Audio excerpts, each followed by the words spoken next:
ಕೃಷ್ಣಾಯ ವಾಸುದೇವಾಯ ಹರಯೇ ಪರಮಾತ್ಮನೇ ಪ್ರಣತಕ್ಲೇಶನಾಶಾಯ ಗೋವಿಂದಾಯ ನಮೋ ನಮಃ. ಅರ್ಚಿತ ಸಂಸ್ಕೃತೋಧ್ಯಾತಃ ಕೀರ್ತಿತ ಕಥಿತಶ್ಚ್ಯುತಃ ಯೋ ದದಾತ್ಯಮೃತತ್ವಂ ಹಿ ಸಮಾಂ ರಕ್ಷತು ಕೇಶವಃ. ನಿತ್ಯದಲ್ಲೂ ಕೂಡ ಭಗವಂತನ ಧ್ಯಾನವನ್ನು ಹೊಂದುವಂಥದ್ದೇ ನಮ್ಮಲ್ಲಿ ಭಗವತ್ ಚಿಂತನೆಯನ್ನು ತಂದುಕೊಳ್ಳುವಂಥದ್ದು. ನಿತ್ಯೋತ್ಸವೋ ನಿತ್ಯತಾಚ ನಿತ್ಯಶ್ರೀ ನಿತ್ಯಶೋ ಜಯ ಯೇಷಾಂ ಹೃದಿಸ್ತು ಭಗವಾನ್ ಮಂಗಲಾಯತನೋ ಹರಿಃ. ಯಾರ ಹೃದಯದಲ್ಲಿ ನಿತ್ಯದಲ್ಲೂ ಕೂಡ ಭಗವಂತನ ಧ್ಯಾನ ಒದಗಿ ಬರುವುದೋ ಅಂಥವರಲ್ಲಿ ನಿತ್ಯೋತ್ಸವ. ಒಂದು ದಿನ ಉತ್ಸವ ಅಂದರೆ ಸಂಭ್ರಮದಿಂದ ಆಚರಿಸ್ತೇವೆ, ಆದರೆ ಭಗವದ್ ಭಕ್ತರ ಜೀವನದಲ್ಲಿ ಅದು ನಿತ್ಯೋತ್ಸವ ಅಂತ. ಉತ್ಸವ ಅಂದರೆ ನಮಗೊಂದು ಉತ್ಸಾಹ ಇರ್ತದೆ, ಭಗವಂತನನ್ನು ಈ ರೀತಿ ಅಲಂಕಾರ ಮಾಡಬೇಕು, ಈ ರೀತಿಯಾಗಿ ಕೊಂಡಾಡಬೇಕು, ಇಂಥ ನೈವೇದ್ಯ ತಯಾರು ಮಾಡಬೇಕು, ಇತ್ಯಾದಿಯಾಗಿ ಎಲ್ಲ ಇರುವಂಥದ್ದು. ಆದರೆ ಭಗವದ್ ಭಕ್ತರ ಜೀವನದಲ್ಲಿ ಇದು ವರ್ಷಕ್ಕೊಮ್ಮೆ ಬರುವ ಉತ್ಸವ ಅಲ್ಲ, ಇದು ನಿತ್ಯೋತ್ಸವ. ನಿತ್ಯದಲ್ಲೂ ಕೂಡ ಉತ್ಸವ. ನಿತ್ಯತಾಚ ನಿತ್ಯಶ್ರೀಹಿ. ಎಲ್ಲ ಸಂಪತ್ತು ಯಾವುದು ಅವರಿಗೆ ಭಗವದ್ ಧ್ಯಾನವನ್ನು ನಿತ್ಯದಲ್ಲೂ ಮಾಡುವ ಕಾರಣದಿಂದಾಗಿ ಮೋಕ್ಷಕ್ಕೆ ಹೋಗುವಂತಹ ಆ ಒಂದು ಅರ್ಹತೆ ಸಹಜವಾಗಿ ಸಿಕ್ಕಿರುವ ಕಾರಣದಿಂದ ಒಂದು ಕಾಂತಿ ಬಂದಿರ್ತದಂತೆ. ನಿತ್ಯಶ್ರೀಹಿ ನಿತ್ಯಶಃ ಜಯ. ಎಲ್ಲ ಕಡೆಯಲ್ಲೂ ಕೂಡ ಖಾಲಿ ಜಯವೂ ಕೂಡ ಅವರಿಗೆ ಒದಗಿ ಬರ್ತದೆ. ಯೇಷಾಂ ಹೃದಿಸ್ತು ಭಗವಾನ್ ಮಂಗಲಾಯತನೋಹಿ. ಮಂಗಲಗಳಿಗೆ ಅಂದರೆ ಆವಾಸ ಸ್ಥಾನನಾದಂತಹ ಭಗವಂತನನ್ನು ಹೃದಯದಲ್ಲಿ ಹೊಂದಿದವರಿಗೆ ನಿತ್ಯವೂ ಕೂಡ ಉತ್ಸವ, ಆನಂದ ಅದು ಯಾವಾಗಲೂ ಇರ್ತದೆ ಎಂಬ ವಿಚಾರವನ್ನು ವಿಶೇಷವಾಗಿ ಶ್ರೀಮದಾಚಾರ್ಯ ತಿಳಿಸುತ್ತಾ ಮುಂದೆ ಕರ್ಮದ ವಿಚಾರ ಹೇಳ್ತಾ ಇದ್ದಾರೆ. ನಾವೆಲ್ಲ ಅಂದ್ಕೊಳ್ತೇವೆ, ಈ ಭಕ್ತಿ ಯಾಕೆ ಬೇಕು, ಉಪವಾಸ ಯಾಕೆ ಬೇಕು, ಇದೆಲ್ಲ ಒಂದು ಅಷ್ಟು ತಲೆಗೆ ಬರುವಂತಹ ಪ್ರಶ್ನೆಗಳಿದು. ಕರ್ಮವನ್ನು ಚೆನ್ನಾಗಿ ಮಾಡಿದರೆ ಸಾಕಲ್ವಾ? ಕಾಯವಾಚ ಮನಸ ನಾವು ಮಾಡುವ ಕರ್ಮ ಅದು ಶುದ್ಧವಾಗಿದ್ದರೆ ಅಷ್ಟೇ ಸಾಕು. ಈ ಧ್ಯಾನ ಯಾಕೆ ಬೇಕು, ಉಪವಾಸ ಯಾಕೆ ಬೇಕು, ಇತ್ಯಾದಿ ಆಲೋಚನೆ ಮಾಡಿ ಅದು ಸಹಜವಾಗಿ ಬಂದೀತು. ಅದಕ್ಕೆ ಕರ್ಮದ ವಿಚಾರವನ್ನು ಹೇಳುತ್ತಾ ಜೀವನ್ ಚತುರ್ದಶಾದೂರ್ಧ್ವಂ ಪುರುಷೋ ನಿಯಮೇನತು ಶ್ರೀವಾಪ್ಯನೂನ ದಶಕಂ ದೇಹಂ ಮಾನುಷಮಾರ್ಜತೆ ಚತುರ್ದಶೋರ್ಧ ಜೀವಿನಿ ಸಂಸಾರಶ್ಚಾದಿವರ್ಜಿತಃ ಅಥೋವಿತ್ವಾ ಪರಂ ದೇವ ಮೋಕ್ಷಾಶ ಕಾಮಹಾಮುನೆ. 14 ವರ್ಷಕ್ಕಿಂತ ಜಾಸ್ತಿ ಬದುಕುವಂತಹ ಪುರುಷರಾಗಲಿ ಮಹಿಳೆಯಾಗಲಿ ಅವರ ನಿತ್ಯದಲ್ಲೂ ಮಾಡುವ ಒಂದೊಂದು ಕರ್ಮದಿಂದ ಮತ್ತೆ 10 ಜನ್ಮ ಬರುವಷ್ಟು ಅವರಿಗೆ ಆ ಫಲ ಸಿಗ್ತದಂತೆ ಮಾಡುವ ಕರ್ಮ. ನಾವು ಯಾರೂ ಕೂಡ ಕರ್ಮವನ್ನು ಮಾಡದೆ ಬದುಕಲಿಕ್ಕೆ ಸಾಧ್ಯ ಇಲ್ಲ. ಭಗವದ್ಗೀತೆಯಲ್ಲಿ ಕೃಷ್ಣ ಹೇಳ್ತಾನಿದ್ದಾನೆ ಅರ್ಜುನನಿಗೆ, ನೀನು ಕರ್ಮ ಅಂತ ಹೇಳ್ತಾ ಇದ್ದೆ, ಕರ್ಮ ಇಲ್ಲದೆ ಒಂದು ಕ್ಷಣವೂ ಇರಲಿಕ್ಕೆ ಸಾಧ್ಯ ಇಲ್ಲ. ದೇಹ ಬಂದಿದೆ, ದೇಹದಲ್ಲಿ ಉಸಿರಾಟ ಅನ್ನುವಂಥದ್ದು ಕರ್ಮವೇ. ಹಾಗಾಗಿ ಒಂದೊಂದು ಇಂದ್ರಿಯಗಳು ನೋಡುವ ಕಣ್ಣು ಇದು ಕಾಣ್ತಾ ಇದೆ, ಇದು ಕರ್ಮ ನಡೀತಾ ಇದೆ. ಮಾತನಾಡ್ತಾ ಇದ್ದೇವೆ, ಆಡುವ ಮಾತು ಇದು ಕರ್ಮವೇ, ಆಯಾ ಇಂದ್ರಿಯಗಳಿಂದ ಆಗುವ ಕರ್ಮ ಇದು. ಇಂತಹ ಕರ್ಮಗಳಿಂದಲೂ ಕೂಡ ಅಸಂಖ್ಯವಾದ ಒಂದೊಂದು ಕರ್ಮ ಮಾಡಿದರೂ ಕೂಡ 10 ಜನ್ಮಕ್ಕೆ ಬೇಕಾದಷ್ಟು ನಾವು ಫಲವನ್ನು ಹೊಂದುತ್ತೇವೆ ಅಂತಾದಾಗ ಇದು ನಾವು ಕರ್ಮದಿಂದ ನಮ್ಮ ಜೀವನವನ್ನು ಕಳೆದುಕೊಳ್ತೇವೆ, ಶುದ್ಧರಾಗ್ತೇವೆ ಎಂಬುದು ಹೇಗೆ ಸಾಧ್ಯ? ಇದು ಶಾಸ್ತ್ರ ಹೇಳುವಾಗ ಆನೆಯ ಸ್ನಾನದಂತೆ. ಆನೆ ನದಿಗೆ ಹೋಗಿ ಸರೋವರದಲ್ಲಿ ಸ್ನಾನ ಮಾಡಿದ ಮೇಲೆ ಅದರ ಕೊಳೆ ತೊಳೆದುಕೊಂಡು ಅಂತ ಮತ್ತೆ ಪುನಃ ಧೂಳನ್ನು ಎರಚಿಕೊಡುತ್ತದಂತೆ. ಅದೇ ರೀತಿಯಾಗಿ ಒಂದು ಕರ್ಮವನ್ನು ಮಾಡುವಾಗ ಅದು ನಿತ್ಯದ ಪೂಜೆ ಇರಬಹುದು, ನಾವು ಸಂಧ್ಯಾವಂದನೆ ಇರಬಹುದು, ಅಥವಾ ಉಸಿರಾಟವನ್ನೇ ಮಾಡುವುದಾದರೂ ಕೂಡ ಅಲ್ಲಿ ಸೂಕ್ಷ್ಮ ಜೀವಿಗಳ ಮೇಲೆ ನಮ್ಮ ಪ್ರಹಾರ ನಡೀತಾ ಇರುತ್ತದೆ. ಆಡುವ ಮಾತು ಅದರಿಂದ ಒಂದಷ್ಟು ಜೀವಿಗಳಿಗೆ ಹಾನಿಯಾಗ್ತಾ ಇರ್ತದೆ.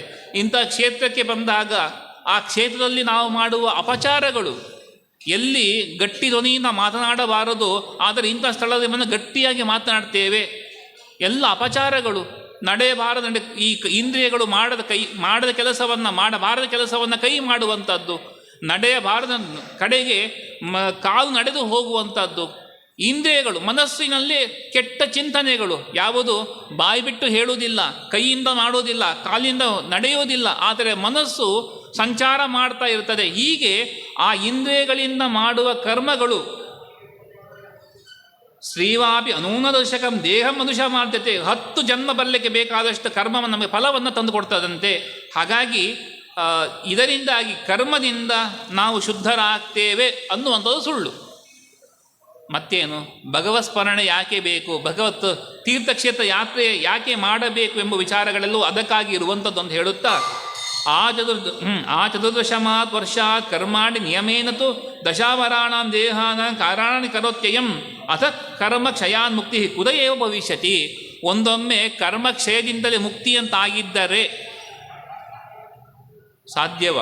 ಎಷ್ಟು ಜನ್ಮ ಬೇಕಾದೀತು, ಎಷ್ಟು ಜನ್ಮ ಬೇಕಾದೀತು, ಎಷ್ಟು ಜನ್ಮ ಬಂದರೂ ನಾವು 14 ವರ್ಷಕ್ಕಿಂತ ಜಾಸ್ತಿ ಬದುಕಿದರೆ ಮತ್ತೆ ಕರ್ಮ, ಆ ಕರ್ಮದಿಂದ 10 ಜನ್ಮ ಯಾವತ್ತೂ ಕೂಡ ಮುಗಿಯುವಂಥದ್ದೇ ಅಲ್ಲ. ಹಾಗಾಗಿ ಕರ್ಮ ಕ್ಷಯವಾಗಬೇಕು. ಮಾಡುವ ಕರ್ಮವನ್ನು ದೇವರಿಗೆ ಅರ್ಪಿಸುವಂಥದ್ದು, ನಾಮಸ್ಮರಣೆ ಮೊದಲಾದರ ಮೂಲಕ ತೊಡೆದುಕೊಳ್ಳಬೇಕು ಎಂಬ ವಿಚಾರವನ್ನು ಹೇಳುತ್ತಾ ಮುಂದೆ ಸತ್ಕಾರವನ್ನು ಮಾಡ್ತೇವೆ. ನಾವು ಸತ್ಕಾರ ಮಾಡುವಾಗ ಅವರವರ ಯೋಗ್ಯತಾನುಗುಣವಾಗಿ ಸತ್ಕಾರವನ್ನು ಮಾಡಬೇಕು. ಇಲ್ಲ ಅಂತಾದರೆ ಅದು ವಿಷಪೂಜೆ ಆಗ್ತದೆ ಅಂತ ಆಚಾರ್ಯ ತಿಳಿಸಿಕೊಡ್ತಾ ಇದ್ದಾರೆ. ಸಮಾನಾಂ ವಿಷಮಾ ಪೂಜಾ ವಿಷಮಾಣಾಂ ಸಮಾಧದ ಕ್ರಿಯತೆ ಏನ ದೇವೋಪಿ ಸ್ವಪದಾ ದೃಶ್ಯತೆ ಹಿ ಸಹ. ಯಾರ ಯೋಗ್ಯತೆ ಯಾವ ರೀತಿ ಎಂಬುದನ್ನು ಅರಿತು ಅವರಿಗೆ ಯೋಗ್ಯವಾದ ಸ್ಥಾನವನ್ನು ಗೌರವವನ್ನು ಮಾಡಬೇಕು. ಶ್ರೀಹರಿ ಈಗ ಜಗತ್ತು ಸೃಷ್ಟಿ ಸ್ಥಿತಿ ಲಯ ಎಲ್ಲ ಮಾಡುವವನು, ಅವನ ಸ್ಥಾನ ಯಾವುದಂತ ಅರಿವಾಗಿದೆ. ಉಳಿದ ದೇವತೆಗಳು ಅವರೆಲ್ಲ ಅವನ ಅನುಚರರು ಎಂಬುದಾಗಿಯೇ ತಿಳಿದು ಪೂಜೆ ಮಾಡಬೇಕು. ಅದು ಬಿಟ್ಟು ನಾವು ಹೀಗೆ ಪೂಜೆ ಮಾಡಿದರೆ ಅವರಿಗೆ ಬೇಜಾರಾಗ್ತದೆ, ಇವರಿಗೆ ಬೇಜಾರಾಗ್ತದೆ ಅಂತ ಎಲ್ಲರನ್ನು ಒಟ್ಟಿಗೆ ಇಟ್ಟು ಅಭಿಷೇಕಾದಿಗಳನ್ನು ಮಾಡುವಂಥದ್ದು, ಪೂಜೆ ಇತ್ತು ನೈವೇದ್ಯಗಳನ್ನು ಮಾಡುವಂಥದ್ದು, ಇದು ಒಂದೊಮ್ಮೆ ದೇವತೆ ಆದರೂ ಕೂಡ ಕ್ರಿಯತೆ ಏನ ದೇವೋಪಿ, ದೇವತೆಗಳು ಕೂಡ ಒಂದೊಮ್ಮೆ ಅಸಮರನ್ನ, ಯಾರು ಸಮಾನರಲ್ಲ, ಯೋಗ್ಯತೆಯಿಂದ ವ್ಯತ್ಯಾಸ ತುಂಬ ಇರ್ತದೆ. ಹಾಗೆ ಯೋಗ್ಯತೆ ವ್ಯತ್ಯಾಸ ಇದ್ದರೂ ಕೂಡ ಒಟ್ಟಿಗೆ ಇಟ್ಟು ಪೂಜೆ ಮಾಡಿದರೆ ತನ್ನ ದೇವಪದದಿಂದ ಕೆಳಗೆ ಜಾರಿ ಬೀಳ್ತಾನೆ ಎಂಬ ವಿಚಾರವನ್ನು ಹೇಳುತ್ತಾ, ಇದು ನಮ್ಗೆ ತಿಳಿಯುವುದೇ ಹೇಗೆ? ಒಂದು ಗೌರವ ಮಾಡಬೇಕು ಅಂತ ಹೇಳ್ತಾ ಇದ್ದೀರಾ, ಯಾರನ್ನ ಯಾವ ರೀತಿಯಾಗಿ ಆಧರಿಸಬೇಕು ಅದಕ್ಕೆ ಒಂದು ನಿಯಮ ಇದೆ. ಇದು ಮನುಸ್ತುತಿಯಲ್ಲಿ ಬಂದಿರುವ ಮಾತು. ವಿತ್ತಂ ಬಂಧು ವಯಕರ್ಮ ವಿದ್ಯಾ ಚೈವತು ಪಂಚಮಿ ಏತಾನಿ ಮಾನ್ಯಸ್ಥಾನಾನಿ ಗರಿಯೋ ಹ್ಯುತ್ತರೋತ್ತರಂ.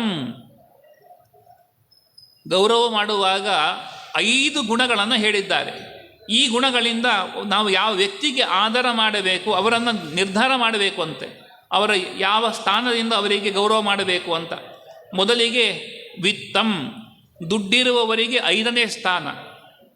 ದುಡ್ಡನ್ನು ನೋಡಿ ಇವರು ತುಂಬ ಶ್ರೀಮಂತರು, ನಮಗೆ ತುಂಬ ಡೊನೇಷನ್ ಕೊಡ್ತಾರೆ, ಹಾಗಾಗಿ ಇವರಿಗೆ ಗೌರವ ಮಾಡ್ತೇವೆ ಅನ್ನೋದಿದ್ದರೆ ಕೊನೆಯ ಸ್ಥಾನ ದುಡ್ಡಿನಿಂದ ಲೆಕ್ಕ ಹಾಕುವಂಥದ್ದು ವಿತ್ತಂ. ಆಮೇಲೆ ಬಂಧು, ನನಗೆ ಇವರು ಇಂಥ ಸಂಬಂಧಿಗಳು, ಹಾಗಾಗಿ ಇವರಿಗೆ ಗೌರವ ಮಾಡಬೇಕು ಎನ್ನುವಂಥದ್ದು 4ನೇ ಸ್ಥಾನ ವಿತ್ತಂ ಬಂಧು. ವಯಸ್ಸಿನಿಂದ ಗೌರವ ಕೊಡುವಂಥದ್ದು ಇದು 3ನೇ ಸ್ಥಾನ. ತುಂಬ ವಯಸ್ಸಾಗಿದೆ ಅವರಿಗೆ, ಹಾಗಾಗಿ ಗೌರವಿಸ್ತೇನೆ ಎನ್ನುವಂಥದ್ದು 3ರ ಸ್ಥಾನ. ಮತ್ತು ಕರ್ಮ, ಒಳ್ಳೆಯ ಸತ್ಕರ್ಮ ಆಚರಣೆ ಮಾಡಿಕೊಂಡಿದ್ದಾರೆ, ಅವರಿಗೆ ವಿಹಿತವಾದ ಉಪವಾಸ ಇರಬಹುದು, ನಿತ್ಯ ಜಪಾನುಷ್ಠಾನ ಇತ್ಯಾದಿ ಕರ್ಮಗಳನ್ನು ತಮಗೆ ವಿಹಿತವಾದ ಕರ್ಮ ಅನುಷ್ಠಾನ ಮಾಡಿಕೊಂಡಿದ್ದಾರೆ, ಇವರಿಗೆ 2ನೇ ಸ್ಥಾನ. 1ನೇ ಸ್ಥಾನ ವಿದ್ಯಾ ಚೈವತು ಪಂಚಮಿ. ವಿದ್ಯೆ, ಜ್ಞಾನವನ್ನು ಎಷ್ಟು ಹೊಂದಿದ್ದಾರೋ ಅದು ಪ್ರಧಾನವಾಗಿ ಆದರ ಮಾಡಲಿಕ್ಕೆ.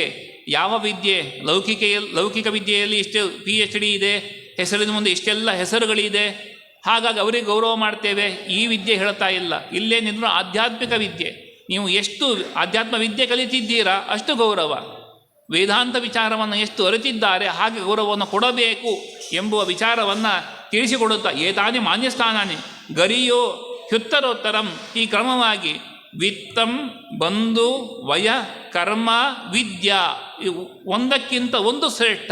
ವಯಸ್ಸಿಗೆ ನಾವು ಸಂಪತ್ತಿಗೆ ಕೊಡುವ ಗೌರವ ಇದು ಕೊನೆಯ ಗೌರವ ಆಗಿರಬೇಕು. ಅಲ್ಲ, ಶಾಸ್ತ್ರ ಹೇಳುವುದು ಸುಲಭ. ನಮಗೆ ಇಷ್ಟೆಲ್ಲ ದುಡ್ಡು ಕೊಟ್ಟಿದ್ದಾರೆ, ನೀವು ಅವರಿಗೆ ಕೊನೆ ಶಾಲೆ ಹಾಕ್ತೀರಿ ಅಂತಾದರೆ ನೆಕ್ಸ್ಟ್ ಟೈಮಿಂದ ನಿಮಗೆ ದುಡ್ಡೇ ಕೊಡುವುದಿಲ್ಲ ಅವರು. ಅಂದರೆ ಶಾಸ್ತ್ರದ ಮಾತುಗಳು ಗೌರವ ಕೊಡುವ ಸ್ಥಾನ ಯಾವುದು? ಸಂಪತ್ತಿದೆ, ಇಲ್ಲ ಅಂತಲ್ಲ, ಸಂಪತ್ತನ್ನು ಸ್ವೀಕಾರ ಮಾಡಿದ್ದೇವೆ, ಆ ಋಣ ಇರ್ತದೆ ನಮಗೆ. ಆದರೆ ಅವರಿಗೂ ಬೇಸರವಾಗದಂತೆ ನಡೆದುಕೊಳ್ಬೇಕು ಅನ್ನೋದೆಲ್ಲ ಇಲ್ಲಿ ಪ್ರಧಾನವಾಗಿ ಇರುವಂಥದ್ದು. ಹಾಗಾಗಿ ಅವರವರ ಗುಣವನ್ನು ಚಿಂತಿಸಿ ಈ ರೀತಿಯ ಅರ್ಹತೆ, ಶಾಲು ನಾವು ವೆರೈಟಿ ಮಾಡುವಂಥದ್ದು, ಎಲ್ಲರಿಗೂ ಒಂದೇ ರೀತಿ ಹಾಕದೆ ಇವರಿಗೆ ಈ ರೀತಿ ಹಾಕಬೇಕು, ಪಂಡಿತರು ಅಂತಾದಾಗ ಗೌರವ ಬೇರೆ, ಕರ್ಮಾಚರಣೆ ಮಾಡಿಕೊಂಡಿದ್ದಾರೆ ಅಂತಾದಾಗ ಗೌರವ ಬೇರೆ. ಮಾಡಿದರೆ ದೇವರ ಪ್ರೀತಿ ಆಗ್ತದೆ. ನೀವು ಕರೆಸಿ ನನಗೆ ಅಗೌರವ ಮಾಡಿದಾಗ ಯಾಕೆ ಹೇಳಬೇಕಿತ್ತು ಅನ್ನುವ ಆಕ್ಷೇಪಗಳು ನಮ್ಮ ಮೇಲೆ ಬಂದೀತು. ಹಾಗಾಗಿ ಎಲ್ಲವೂ ಉಪಾಯದಿಂದ, ಶಾಸ್ತ್ರವನ್ನು ಬಿಡದೆ ಹೇಗೆ ನಡೆದುಕೊಳ್ಳಬಹುದು ವಿಚಾರವನ್ನು ಮಾಡಿಯೇ ನಾವು ನಡೆದುಕೊಳ್ಳಬೇಕು, ಇದೆಲ್ಲ. ಹಾಗಾಗಿ ಶಾಸ್ತ್ರ ಹೀಗೆ ಹೇಳಿದೆ, ನಾನು ಹೀಗೆ ನಡ್ಕೊಳ್ತೇನೆ, ನಿಷ್ಠುರ ಆಗ್ತದೆ. ನಿಷ್ಠುರವಾದಿ ಲೋಕ ವಿರೋಧಿ ಅಂತ. ನಿಷ್ಠುರವಾಗಿ ಮಾತನಾಡುವವರು ಲೋಕದಲ್ಲಿ ವಿರೋಧ ಕಟ್ಟಿಕೊಳ್ಳುತ್ತಾರೆ ಅಂತ. ಶಾಸ್ತ್ರವನ್ನು ಬಿಡದೆ ಯಾವ ರೀತಿಯಾಗಿ ಪ್ರವೃತ್ತಿ ಮಾಡಿದರೆ ಜನಗಳ ವಿರೋಧವು ಬರುವುದಿಲ್ಲವೋ ಆ ರೀತಿಯಾಗಿ ನಾವು ನಡೆದುಕೊಳ್ಳಬೇಕು ಎಂಬ ವಿಚಾರವನ್ನು ತಿಳಿಸಿಕೊಡುತ್ತಾ ಮುಂದೆ ಹೇಳ್ತಾ ಇದ್ದಾರೆ. ಯೋಗ್ಯತಾನುಸಾರವಾಗಿ ಪೂಜೆ ಮಾಡುವಂಥದ್ದು ಇದು ಲಾಭ ಏನು? ಗುಣಾನುಸಾರಿಣೀ ಪೂಜಾಂ ಸಮಾದೃಷ್ಟಿಂ ಚಯೋ ನರಃ ಸರ್ವಭೂತೇಷು ಕುರುತೆ ತಸ್ಯ ವಿಷ್ಣು ಪ್ರಸೀದತಿ. ದೇವರ ಪ್ರೀತಿ ಆಗ್ತದಂತೆ. ಅವರವರ ಗುಣವನ್ನು ಗುರುತಿಸಿ ಯೋಗ್ಯತಾನುಸಾರವಾಗಿ ಪ್ರತಿಯೊಂದು ದೇವತೆ, ಮನುಷ್ಯರು ಮಾತ್ರ ಅಲ್ಲ, ಪ್ರಾಣಿಗಳಿಗೂ ಕೂಡ ಕೊಡುವಂತಹ ಗೌರವ ಕೊಡಲೇಬೇಕು. ಆ ಕೊಡುವಂತಹ ಗೌರವ ಹೇಗಿರಬೇಕು?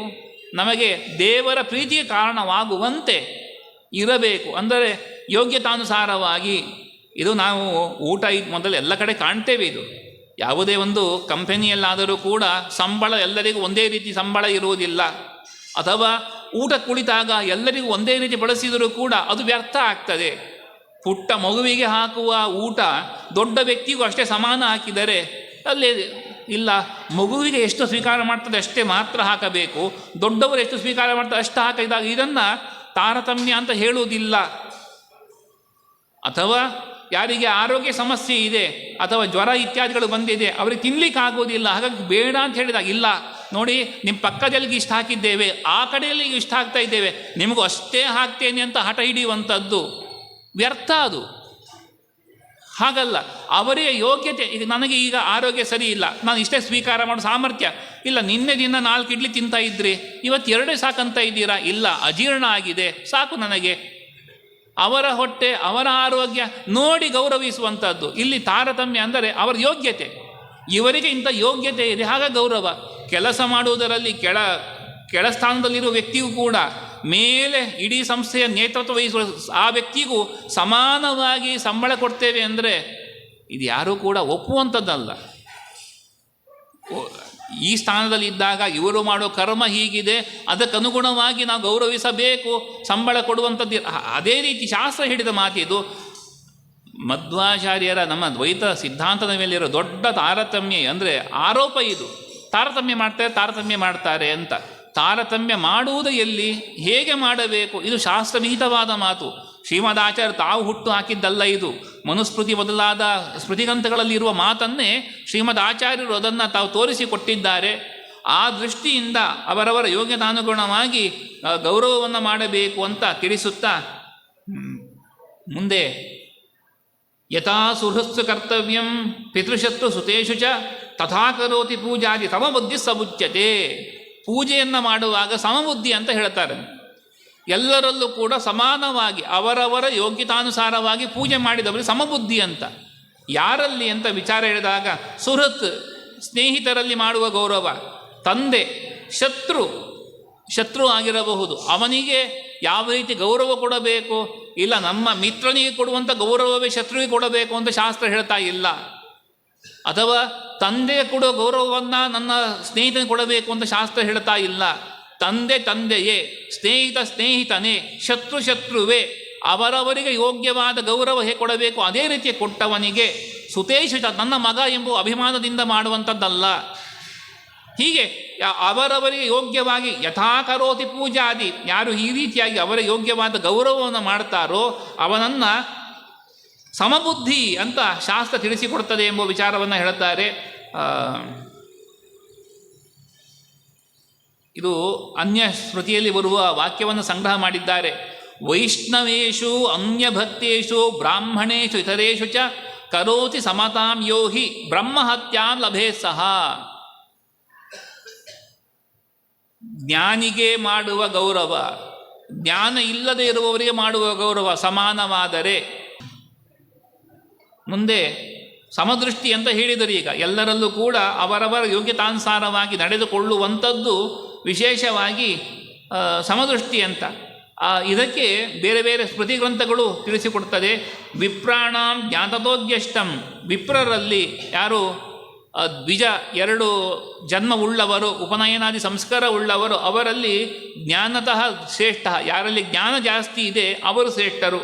ಕ್ಷತ್ರಿಯಾಣ ಅಂತೂ ವೀರ್ಯತಃ, ಕ್ಷತ್ರಿಯರಲ್ಲಿ ಪರಾಕ್ರಮದಿಂದ ಶ್ರೇಷ್ಠರಾಗ್ತಾರೆ. ವೈಶ್ಯಾನಾಂ ಧಾನ್ಯ ಧನತಃ, ಸಂಪತ್ತು ಧನಧಾನ್ಯಗಳು ಎಷ್ಟಿದೆ ಅದರ ಮೇಲೆ ವೈಶ್ಯರಲ್ಲಿ. ಇಲ್ಲ, ನನಗೆ ಈಗ ಇಷ್ಟು ಫ್ಲ್ಯಾಟ್ ಇದೆ ಬ್ರಾಹ್ಮಣನಾಗಿ, ನನ್ನಲ್ಲಿ ಇಷ್ಟು ದುಡ್ಡಿದೆ, ನಮ್ಮ ಬ್ಯಾಂಕ್ ಅಕೌಂಟಲ್ಲಿ ಇಷ್ಟು ದುಡ್ಡಿದೆ, ಇಷ್ಟು ಜಾಗ ಮಾಡಿದ್ದೇನೆ, ಇಷ್ಟು ಆಭರಣಾದಿಗಳನ್ನು ಕೊಂಡುಕೊಂಡಿದ್ದೇನೆ, ಹಾಗಾಗಿ ನಾನು ಸಿರಿವಂತ ಅಂತ ಹೇಳಿದರೆ ಶಾಸ್ತ್ರ ಒಪ್ಪುವುದಿಲ್ಲ. ಬ್ರಾಹ್ಮಣನಾಗಿ ಜ್ಞಾನ ಸಂಪತ್ತು, ಅದೇ ಕ್ಷತ್ರಿಯನಾಗಿ ನನಗೆ ಬೇಕಾದಷ್ಟು ದುಡ್ಡಿದೆ, ನನ್ನನ್ನು ಇಂಥ ಸಂಪತ್ತಿದೆ, ಇಲ್ಲ, ನಿನ್ನ ಪರಾಕ್ರಮ ಎಷ್ಟಿದೆ ಅದು ಅಲ್ಲಿ ನಿರ್ಧಾರ ಆಗುವಂಥ. ಅದರಿಂದ ಕ್ಷತ್ರಿಯನ ಫಲಾಫಲವನ್ನು ನಿರ್ಧರಿಸುವಂಥದ್ದು. ಯಸ್ಯಾದಿಕಂ ದೃಷ್ಟ್ವಾ ಭಕ್ತಿ ಜ್ಞಾನ ಕ್ರಿಯಾ ಅಪಿ ತಂ ಸಂಸರ್ಚಯೇತ್ ಪೂರ್ವಂ ಯಥಾಹಂ ಕ್ರಮಯೋಗತಃ. ಅವರವರಲ್ಲಿರುವಂಥ ಭಕ್ತಿ ಜ್ಞಾನಗಳಿಂದಲೇ ಆಧಾರ ಮಾಡುವಂಥದ್ದು. ಭಕ್ತಿ ಅನ್ನುವಂಥದ್ದು ಕಣ್ಣಿಗೆ ಕಾಣುವಂಥದ್ದಲ್ಲ, ಜ್ಞಾನ ಅನ್ನುವಂಥದ್ದು ಕಣ್ಣಿಗೆ ಕಾಣುವಂಥದ್ದಲ್ಲ, ಅಥವಾ ಕ್ರಿಯೆ ಅನ್ನುವಂಥದ್ದು ಕೂಡ ನಮ್ಮ ಎದುರಿನಲ್ಲಿ ನಾಟಕ ಮಾಡುವಂತೆ ನಮಗೆ ಪ್ರೀತಿ ಆಗಬೇಕು ಆ ಕಾರಣದಿಂದ ನಡೆದುಕೊಳ್ಳುವಂಥದ್ದು ಮಾಡಿದಾಗ ನಾವು ಎಡಿಬಿಡ್ತೇವೆ. ಇವರಿಗೆ ನಾನು ಏನೋ ಗೌರವ ಕೊಟ್ಟಿದ್ದೆ, ಅವರು ಅಲ್ಲಿ ಹೋಗಿ ತಿಂತಾರಂತೆ, ಸಂಧ್ಯಾವಂದನೆ ಮಾಡುವುದೇ ಇಲ್ಲ ಅಂತೆ, ಬೆಳಿಗ್ಗೆ 10 ಗಂಟೆಗೆ ಹೇಳ್ತಾರಂತೆ ಅಂದು ಕೇಳಿದಾಗ, ನಮ್ಮ ಎದುರು ಬಂದಾಗ, ನಮ್ಮ ಎದುರಿದ್ದಾಗ ಏನು ಬೆಳಿಗ್ಗೆ 5 ಗಂಟೆಗೆ ಹೇಳ್ತಾ ಇದ್ರು, 5:30 ಸ್ನಾನ ಆಗಬೇಕು, ಸೂರ್ಯೋದಯ ಪೂರ್ವದಲ್ಲಿ ಅಡುಗೆ ಕೊಡಬೇಕು, ಇದು ಹೇಳ್ತಾ ಇದ್ರು, ಮಾಡ್ತಾ ಇದ್ರು. ಹಾಗಾಗಿ ವಂಚನೆ ನಡೆದೀತು. ಆದರೂ ಕೂಡ ಯಸ್ಯ ಅಧಿಕಂ ದೃಷ್ಟ, ನಾವು ಪರೀಕ್ಷೆ ಮಾಡಬೇಕು ಅವರಲ್ಲಿರೋ ಭಕ್ತಿ. ಇದು ಸಹಜವಾಗಿರುವಂಥದ್ದು. ಹಿಂದೆ ಹೇಗಿದ್ದರು, ಈಗ ಹೇಗಿದ್ದಾರೆ, ಬದಲಾವಣೆ ಆಗಿದೆಯೋ, ಅವರ ಇದು ನಾಟಕವೋ, ಕಪಟತೆಯನ್ನು ತೋರಿಸ್ತಾ ಇದ್ದಾರೋ, ಈ ವಿಚಾರನೆಲ್ಲ ಮಾಡಿಕೊಂಡು ಅವರಿಗೆ ಯೋಗ್ಯವಾದ ಗೌರವವನ್ನು ಕೊಡಬೇಕು ಎಂಬುದನ್ನು ತಿಳಿಸುತ್ತಾ, ನಚಾನ್ಯಾತ್ ನಾಮ ವಿಬ್ರೂಯಾತ್ ಪರಂ ನಾರಾಯಣಾದೃತೆ. ನಾಮವನ್ನು ಧಾರಣೆ ಮಾಡುವಾಗ ಅದು ಊರ್ಧ್ವಪುಂಡ್ರವೇ ಆಗಿರಬೇಕು. 5 ವಿಧವಾದ ಸಂಸ್ಕಾರವನ್ನು ವೈಷ್ಣವರಿಗೆ ಹೇಳಿದೆ. 5 ವಿಧವಾದ ಸಂಸ್ಕಾರ ಬೇಕು ಅಂತ. ತಾಪಃ ಪುಂಡ್ರಃ ತಥಾ ನಾಮ ಮಂತ್ರೋ ಯಾಗ ತಥೈವ ಚ ಅಮೀಹಿ ಪಂಚಸಂಸ್ಕಾರ ವೈಷ್ಣವತ್ಯಸ್ಯ ಹೇತಮಃ. ವೈಷ್ಣವರು ಅಂತ ಕರೆಸಿಕೊಳ್ಳಬೇಕಂದರೆ 5 ಇರಬೇಕಂತೆ. ಏನೆಲ್ಲ? ಮೊದಲನೇದಾಗಿ ತಾಪಃ, ಏನು ತಪ್ತಮುಂಡ್ರ ಧಾರಣೆಯನ್ನು ಮಾಡಿಕೊಳ್ಳುವಂಥದ್ದು, ಇದು ನಮ್ಮ ಕರ್ತವ್ಯ ಇದು. ಹಾಗಾಗಿ ತಾಪಃ, ಪುಂಡ್ರಃ ಊರ್ಧ್ವಪುಂಡ್ರ ಧಾರಣೆಯನ್ನು ಮಾಡಿಕೊಳ್ಳುವಂಥದ್ದು. ನಾಮ, ಭಗವಂತನ ನಾಮವನ್ನು, ನಮ್ಮ ಹೆಸರು ಹೇಗಿರಬೇಕು, ಅದು ಭಗವಂತನ ನಾಮವಾಗಿರಬೇಕು. ಆ ದೃಷ್ಟಿಯಲ್ಲಿ ಭಗವಂತನ ನಾಮ ಅಥವಾ ಭಗವಂತನ ದಾಸ ಅಂತ ಅರ್ಥ ಕೊಡುವಂತಹ ನಾಮವನ್ನು ಅದು ಹೆಸರಾಗಿರಬೇಕು. ಮತ್ತು ಮಂತ್ರ ಜಪ ಮಾಡುವಂಥದ್ದು. ಇನ್ನು ಯಜ್ಞ, ವಿಷ್ಣು ಸಂಬಂಧಿಯಾದಂಥ ಯಜ್ಞಗಳನ್ನು ಆಚರಣೆ ಮಾಡುವಂಥದ್ದು. ಈ 5 ಇದ್ದಾಗ ಮಾತ್ರ ವೈಷ್ಣವ ಅಂತ ಆಗ್ತದೆ. ಇದು 5 ವೈಷ್ಣವ ಸಂಸ್ಕಾರ. ಆ ಸಂಸ್ಕಾರಗಳನ್ನು ಹೊಂದಬೇಕು ಅಂತ ತಿಳಿಸುತ್ತಾ, ಇಲ್ಲ ಸ್ವಾಮಿ, ಅದು ಚೆಂದ ಕಾಣ್ತದಲ್ವ, ಗಂಧವನ್ನು ಅರ್ಧ ಮಾತ್ರ ಚೂರು ಹಾಕ್ಕೊಂಡು ಮೇಲೆ ಕುಂಕುಮ ಇಟ್ಕೊಂಡ್ರೆ ಎಷ್ಟು ಚೆಂದ ಕಾಣ್ತದಲ್ವ, ಮುಖಕ್ಕೊಂದು ಕಳೆ ಬರ್ತದೆ ಅಲ್ಲ. ಫ್ಯಾಷನ್ಗಳು ನಾವು ನೋಡುವಾಗ, ಪುರೋಹಿತರು ಜ್ಯೋತಿಷ್ಯರೆಲ್ಲ ನೋಡುವಾಗ ಊರ್ಧ್ವಪುಂಡ ಧಾರಣೆ ಭಾಳ ದೂರ ಆಗ್ತದೆ. ಚೂರು ಗಂಧ ಲೇಪನ ಮಾಡ್ಕೊಳ್ಳೋದು, ಅದರ ಮೇಲೆ ಕುಂಕುಮ ಫ್ಯಾಷನ್ನಿಗೆ ಅದು ಚೆಂದ ಲುಕ್ ಕೊಡ್ತದೆ. ಈಗ ಫ್ಯಾಷನ್ ಯಾವುದು, ಈ ರೀತಿ ಮಾಡಿಕೊಳ್ಳುವಂಥದ್ದು ಅನ್ನೋದೆಲ್ಲ ನಮಗೆ ಖುಷಿ ಕೊಡಬಹುದು. ಆದರೆ ಶಾಸ್ತ್ರೀಯವಾಗಿ ಊರ್ಧ್ವಪುಂಡ ಧಾರಣೆಯೇ ವಿಹಿತವಾದದ್ದು ಅನ್ನೋದನ್ನು ತಿಳಿಸುತ್ತಾ, ನ ಭಸ್ಮ ಧಾರಯೇ ವಿಪ್ರಹ ಪರಮಾಪದ್ಗತೋಪಿವ ಮೋಹಾದ್ವಯ ವಿಬೃಹಾದ್ಯಸ್ತು ಸಸುರಾಪೋ ಭವೇದ್ರುವಂ. ಮತ್ತು ಬೇರೆ ಪುರಾಣಗಳಲ್ಲಿ ಸ್ಮೃತಿಗಳಲ್ಲಿ ಬರುವ ವಾಕ್ಯಗಳನ್ನು ಸಂಗ್ರಹ ಮಾಡಿ ಕೊಡ್ತಾ ಇದ್ದಾರೆ. ತಿರ್ಯಕುಂಡ ಧರಂ ವಿಪ್ರಂ ಪಟ್ಟಾಂಬರ ಧರಂ ತಥಾ ಸ್ವಪಾಕ ವಿವೀಕ್ಷ್ಯತೆ ನ ಸಂಭಾಷ್ಯ ಕುತ್ರಜಿತ್ ತಸ್ಮಾತ್ ವಿಜಾತಿಭಿರ್ ಧಾರ್ಯ ಊರ್ಧ್ವಪುಂಡ್ರಂ ವಿಧಾನತಃ. ಈ ಊರ್ಧ್ವಪುಂಡ್ರ ಬಿಟ್ಟು ಬೇರೆ ರೀತಿಯಾಗಿ ಧಾರಣೆ ಮಾಡುವುದನ್ನು ಶಾಸ್ತ್ರ ಸಹಿಸುವುದಿಲ್ಲ. ಮತ್ತು ಅನ್ಯಾಂಚೈವ ನಾಮಾನಿ ಗುಣಯೋಗೇ ಭವಂತಿ ತಸ್ಯ ನೈಸರ್ಗಿಕ ನಾಮ ವೈಷ್ಣವಂತ ಭವಂತಿ. ವೈಷ್ಣುವಿನ ಸಂಬಂಧಪಟ್ಟ ಹೆಸರು ಅದು ನೈಸರ್ಗಿಕವಾಗಿ ಬಂದ್ಬಿಡ್ತದೆ. ಹಾಗಾಗಿ ಪ್ರಥಮಂ ವೈಷ್ಣವಂ ನಾಮ ಸರ್ವವರ್ಣೇಶು ಕೀರ್ತಿತಂ. ಎಲ್ಲ ವರ್ಣದವರಿಗೂ ಮೊದಲಿಗೆ ಇರುವಂಥದ್ದು ವಿಷ್ಣು ಸಂಬಂಧಿಯಾದ ನಾಮ ಅಂತ ಹೇಳುತ್ತಾ, ಏಚೇತ್ತು ವೈಷ್ಣವಂ ನಾಮ ಯಸ್ಯ ವೈ ದ್ವಿಸಪ್ತಮಾಹ ಅನಾಮಿಕ ಸವಿಜ್ಞೇಯ ಸರ್ವಕರ್ಮ ವಿಗರ್ಹಿತ. ಒಂದೊಮ್ಮೆ ವಿಷ್ಣು ಸಂಬಂಧಿಯಾದ ನಾಮ ಇಲ್ಲ ಅಂತಾದರೆ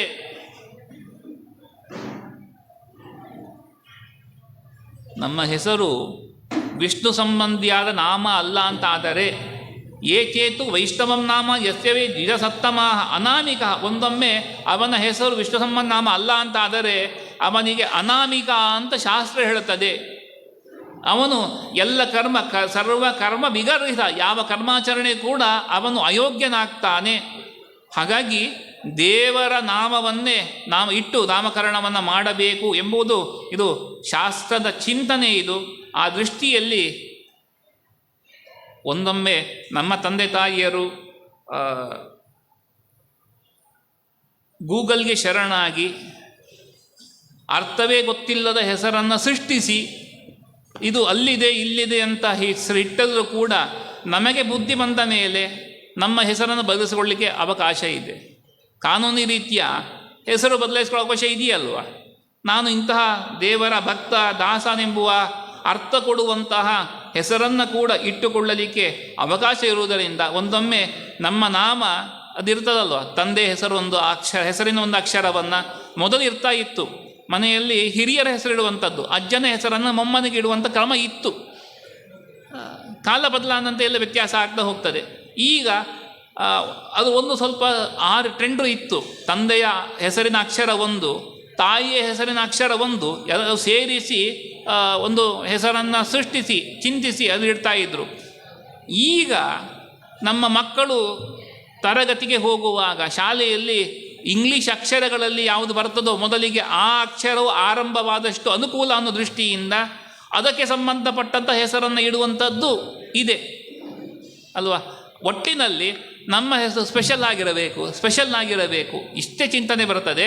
ಆದರೆ ದೇವರಿಗೆ ಸಂಬಂಧಿಸಿದಂಥ ನಾಮ ಆಗಬೇಕು ಎಂಬುದು ಶಾಸ್ತ್ರ ಹೇಳುವಂಥದ್ದು. ಅದನ್ನು ಬಿಟ್ಟು ಇಲ್ಲ, ನಮಗೆ ಚಿಂತನೆ ಇದೆ ಅಕಾರಾದಿ ಕ್ಷಕಾರ ಎಲ್ಲವೂ ಕೂಡ ಭಗವಂತನ ನಾಮ, ಹಾಗಾಗಿ ಯಾವ ಅಕ್ಷರ ಬಂದರೂ ಕೂಡ ಅದು ದೇವರಿಗೆ ಸಂಬಂಧದ್ದು ಆಗ್ತದೆ ಎಂಬುವ ದೃಢವಾದ ಜ್ಞಾನ ಇದ್ದರೆ ಸಂತೋಷ. ಹೌದು, ಅಕಾರಾದಿ ಕ್ಷಕಾರ ತನಕವೂ ಕೂಡ ಭಗವಂತನ ರೂಪಗಳು ಒಂದೊಂದು ಅಕ್ಷರಕ್ಕೂ ಇದೆ. ಹಾಗಾಗಿ ನಾವು ಏನು ಹೇಳುತ್ತೇವೋ ಹೇಳಿದ ಪದಗಳಿಂದ ಭಗವಂತನೇ ಸ್ತುತ್ಯ, ಎರಡು ಮಾತಿಲ್ಲ. ಆದರೆ ಬೈಗುಳ ಪದ ಕೇಳಿದಾಗ ನೀವು ದೇವರ ಸ್ಮರಣೆ ಬರ್ತದ? ಬೈಗುಳ ಪದಗಳನ್ನು ಕೇಳುವಾಗ ನಮ್ಮಲ್ಲಿ ಜಾಸ್ತಿ ಇಲ್ಲ. ನಿನಗೇನು ತಲೆ ಸಮ ಮಂಡೆ ಸಮ ಇಲ್ಲ, ಇಷ್ಟೇ ಜಾಸ್ತಿ ಇರ್ತದೆ, ಬಿಟ್ಟರೆ ಜಾಸ್ತಿ ಇಲ್ಲ. ಆದರೆ ಬೇರೆ ಬೇರೆ ಪ್ರಾಂತ್ಯಕ್ಕೆ ಹೋದಾಗ ಆ ಮಗ ಈ ಮಗ ಹೊಗಳುವಾಗಲೂ ಹಾಗೆ, ತೆಗಳುವಾಗಲೂ ಹಾಗೆ. ಇಂಥ ಮಗ ಎಷ್ಟು ಚಂದ ಮಾಡ್ದ, ಅವನು ಸ್ಟೇಜ್ನಲ್ಲಿ ಕಾರ್ಯಕ್ರಮ ಎಷ್ಟು ಚಂದ ಕೊಟ್ಟ, ಇಂಥ ಮಗ ಅಂತ ಬಂದುಬಿಡ್ತದೆ. ಅಲ್ಲೇ ಬೈಯುಗಳಲ್ಲ ಅದು. ಅವರಿಗೆ ಹೊಗಳುವಾಗ, ಅವರಿಗೆ ಏನು ಪ್ರೋತ್ಸಾಹಕ ಮಾತಾಡುವಾಗಲೂ ಆ ಮಗ ಅಂತ ಬಂದುಬಿಟ್ಟಿರ್ತದೆ ಇದು. ಆದರೆ ಆ ಪದಗಳನ್ನು ಕೇಳುವಾಗ ದೇವರ ಸ್ಮರಣೆ ನಮಗೆ ಬರ್ತದ. ಹಾಗಾಗಿ ನಾಮವನ್ನು ಇಡುವಾಗ ದೇವರ ಸ್ಮರಣೆ ಬರುವಂತಹ ನಾಮವಾಗಿರಬೇಕು, ಅಥವಾ ಭಗವದ್ಭಕ್ತರ ಒಟ್ಟಿನಲ್ಲಿ ಭಗವತ್ ಸಂಬಂಧಿಯಾದ ನಾಮವನ್ನು ಇಡಬೇಕು. ಇಲ್ಲ ಅಂತಾದರೆ ಅನಾಮಿಕ ಅಂತ ಕರೆಸಲ್ಪಡ್ತಾರೆ. ಅವರು ಯಾವ ಕರ್ಮವನ್ನು ಮಾಡಲಿಕ್ಕೆ ಸಮರ್ಥರಲ್ಲ ಎಂಬ ವಿಚಾರಗಳನ್ನು ವಿಶೇಷವಾಗಿ ಅದು ಶಾಸ್ತ್ರದ ವಿಚಾರ ಸಂಗ್ರಹ ಮಾಡಿಕೊಟ್ಟಿದ್ದಾರೆ. ಈ ದೃಷ್ಟಿಯಿಂದ ನಮ್ಮ ಜೀವನವೂ ಕೂಡ ಅದು ವಿಷ್ಣು ಸಂಬಂಧಿಯಾಗಿ ವೈಷ್ಣವ ಸಂಬಂಧಿಯಾಗಿ ಇರಬೇಕು ಎಂಬುವ ದೊಡ್ಡ ಆಶಯದಿಂದ ಶ್ರೀ ಆಚಾರ್ಯರು ಸಂಗ್ರಹಿಸುವ ಕೃಷ್ಣಾಮೃತ ಮಹಾರ್ಣವ ಇದು ಪಾರಾಯಣ ಮಾಡಬೇಕು, ಆಚರಣೆ ತರಬೇಕು. ತನ್ಮೂಲಕ ನಾವು ಮೋಕ್ಷದ ಕಡೆಗೆ ಹೆಜ್ಜೆ ಇಡುವಂತಾಗಬೇಕು. ಎಲ್ಲರಿಗೂ ಹರಿಗುರುಗಳ ಅನುಗ್ರಹವನ್ನು ಪ್ರಾರ್ಥಿಸುತ್ತಾ ಶ್ರೀಕೃಷ್ಣಾರ್ಪಣಮಸ್ತು.